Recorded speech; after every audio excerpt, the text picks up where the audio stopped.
নমস্কার বন্ধুরা, আমি মধুমিতা মধুস কিচেন থেকে আজকে তোমাদের একটা চিকেনের প্রিপারেশান করে দেখাচ্ছি। এটা রবি ঠাকুরের রান্না, মানে রবি ঠাকুরের সময় এই রান্নাটা অনেক পুরনো, সেই জন্য তোমাদের করে দেখাচ্ছি। চিকেন মাধুরী, এই 500 গ্রাম চিকেন নিয়েছি, আর পেঁয়াজ কুচি আছে। আর একটা জিনিস, এই যে মিক্সির মধ্যে নিয়েছি রসুন আর শুকনো লঙ্কা, কাঁচা লঙ্কা। এটা কিন্তু নিজেদের স্বাদ মতো নেমে শুকনো লঙ্কা কাঁচা লঙ্কাটা। এটা মাংস আমরা যেরকম ঝাল খাই সেরকম নিয়েছি, তোমরা যেরকম খাবে সেরকম নেবে। আর একটা বড় রসুন নিয়েছি।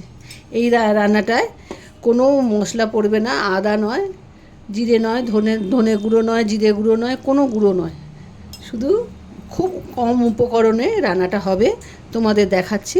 এই 500 চিকেন নিয়েছি। এরপরে কি করবে, এটাকে আমি পেস্ট করে নিচ্ছি। পেস্ট করে তারপরে তোমাদের দেখাচ্ছি কি করব। মশলাটা পেস্ট করা হয়ে গেছে। প্রথমে আমি দেব এই চামচে 2 চামচ ঘি। এই রান্নাটায় তেল পড়বে না।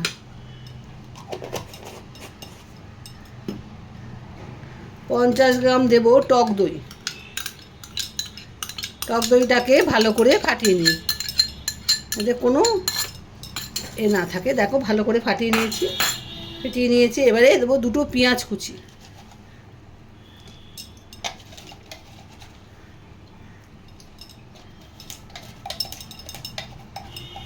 ছোট ছোট করে পেঁয়াজগুলো কুচিয়ে নিয়েছি।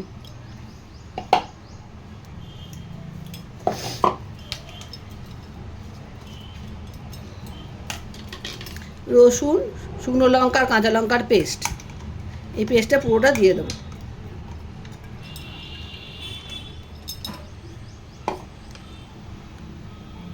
ঘিটাকে ভালো করে নিয়ে নিলাম। এইবার এটাকে ভালো করে মাখতে হবে। এখন কিন্তু নুনটা দেব না, পরে নুনটা দেবো। নুনটা দিলে জল কেটে যাবে, সেই জন্যই নুনটা দেব না। এইভাবে ভালো করে মেখে 1 ঘন্টা কম করে হোক রেখে দিতে হবে।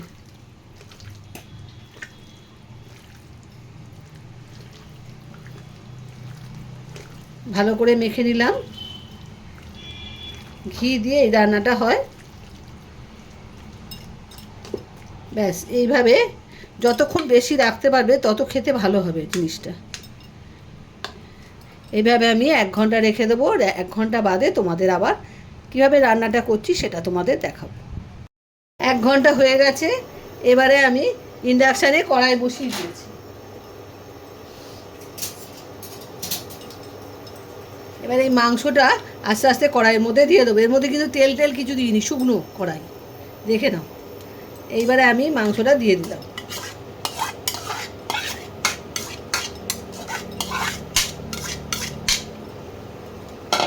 মাংসটা দিয়ে দিলাম।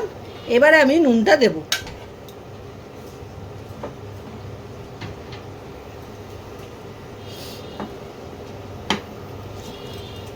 আন্দাজ মতো নুনটাও দিয়ে দিলাম।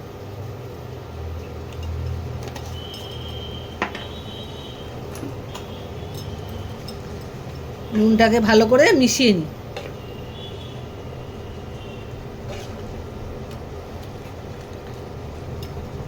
এবারে এটাকে ঢাকা দিয়ে দিতে হবে, আর কিচ্ছু দিতে হবে না। এই মাংসের জলেই মাংসটা সেদ্ধ হবে। আর ঘি দেওয়া আছে, সব মশলাই দেওয়া আছে, শুধু নুনটা বাকি ছিল।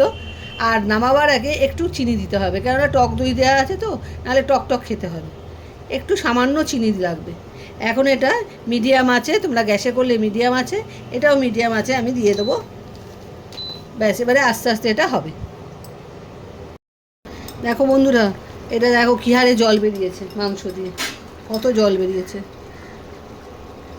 সেদ্ধ হবে মাংসটা, কিছুটা সেদ্ধ হয়েছে। আমি কটা কাঁচা লঙ্কা, 4-3টে কাঁচা লঙ্কা চিড়ে এর মধ্যে দিয়ে দেবো। তোমরা যদি ঝাল কম খাও তাহলে দেবে না, আর যদি ঝাল বেশি খাও, একটু বেশি খেলেও লাগবে, একটুখানি লঙ্কা চিড়ে দিয়ে দিলাম। তার যেরকম ঝাল, একটু ঝালটাও হয়ে যাবে, খেতেও ভালো হবে। এবার আবার ঢাকা দিয়ে দিচ্ছি, পুরোটা সেদ্ধ হোক, তারপর তোমাদের দেখাবো। 10 মিনিট হয়ে গেছে, ঢাকাটা খুলি। দেখো ঝোলটা কমে গেছে,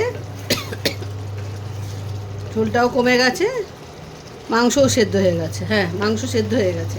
এবারে আমি দেব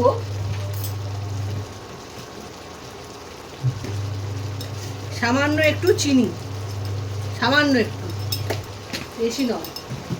আর দেব হাফ চামচের মতো ঘি। এই লাস্টে এটা দিতে হবে, তাহলে খেতে দুর্দান্ত হবে। এই রান্নাটায় কিন্তু আদা বাটা, জিরে গুঁড়ো, ধনের গুঁড়ো, কি গরম মশলা কিচ্ছু দিতে হবে না, কিন্তু খেতে হয় দুর্দান্ত। কম মশলায় কিন্তু খেতেও হয় দুর্দান্ত। এবারে আমি ইন্ডাকশানটা বন্ধ করে দেবো, দিয়ে নামাবো। কমপ্লিট হয়ে গেছে। Chicken Madhuri ready. এই আমি বাটিতে ঢেলে নিয়েছি। দেখো কি সুন্দর দেখতে হয়েছে, খেতেও দুর্দান্ত হয়। তোমরা পুরো ভিডিওটা দেখো, দেখে এই রান্নাটা করে খেও, খুব সুন্দর খেতে হয় কিন্তু। আর বন্ধুদের মধ্যে শেয়ার করো। আজ তাহলে আসি, বাই বাই।